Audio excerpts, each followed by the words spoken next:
దేవుని పరిశుద్ధ నామానికి మహిమ కలుగును గాక. ఈ మాటలు వింటున్న మీ అందరికీ హృదయపూర్వకమైన వందనాలు తెలియపరుస్తూ ఉన్నానండి. కీర్తనలు 37వ సంకీర్తన 16వ వచనం. నీతిమంతునికి కలిగినది కొంచెమైనను బహుమంది భక్తిహీనులకున్న ధన సమృద్ధి కంటే శ్రేష్టము. మనం చదువుకున్న వాక్యంలో కొంచెమైనను అనే మాటను గమనిస్తే కొంచెము అనేది అసంపూర్ణతకు సాదృశ్యంగా ఉంది. కొంచెము అంటే అల్పం, కొంత, కొద్ది, సూక్ష్మం, స్వల్పం, ఇలా ఎన్నో అర్థాలు ఇస్తుంది. నీతిమంతునికి కలిగినది కొంచెమైనను శ్రేష్టమైనది అని వాక్యం సెలవిస్తుంది. ఆదికాండము 30వ అధ్యాయము 30వ వచనంలో లాబాను యాకోబుల సంభాషణను మనం చూస్తూ ఉంటాం. యాకోబు, నేను రాకమునుపు నీకున్నది కొంచెమే, అయితే అది బహుగా అభివృద్ధి పొందెను. నేను పాదము పెట్టిన చోటెల్లా యెహోవా నిన్ను ఆశీర్వదించెను అని లాబాను అనే అతడి మావతో యాకోబు అంటున్న సందర్భం. అందుకు లాబాను, నిన్ను బట్టి యెహోవా నన్ను ఆశీర్వదించెనని శకునము చూసి తెలుసుకొంటిని అని యాకోబునకు తెలియపరుస్తూ ఉంటాడు. మొదటి రాజులు 17వ అధ్యాయము 12వ వచనంలో సారెపతు ఊరిలో విధవరాలు బుడ్డిలో కొంచెము నూనెయు నా యొద్ద ఉన్నది అని దైవజనుడైన ఏలియాతో ఆమె అంటూ ఉంది.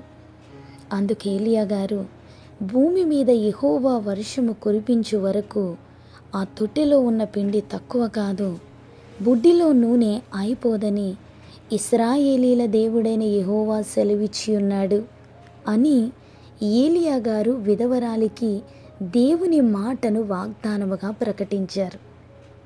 లాబానుకు ఉన్నది కొంచెమే, అయితే యాకోబు అతడి ఇంట చేరినది మొదలుకొని దేవుడు లాబానును అధికంగా ఆశీర్వదించారు.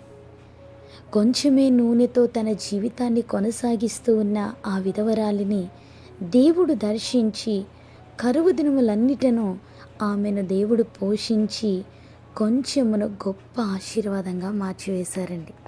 మనకున్న కొంచెమును మనం అభివృద్ధి చేసుకోలేం. యెహోవా ఆశీర్వాదము ఐశ్వర్యమిచ్చెనని వాక్యం సెలవిస్తూ ఉంది.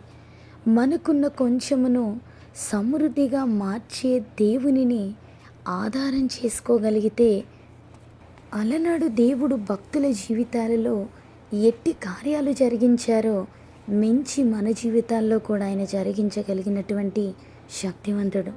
నేటి దినాలలో ఎన్నో ఆలోచనలు, భవిష్యత్తును గురించినటువంటి భయాలు మనకు కలుగుతూ ఉంటాయి. కొంచెంలో ఎలా అభివృద్ధి, కొంచెంలో ఎలా బ్రతుకుతాం, కొంచెంలో మనం ఏం సాధించగలుగుతాం, ఇలా ఎన్నో పరిస్థితులు, ఎన్నో ఆలోచనలు, ఎంతో కృంగుదల ప్రతి మానవుని జీవితంలోనూ కలుగుతూ ఉంటుంది.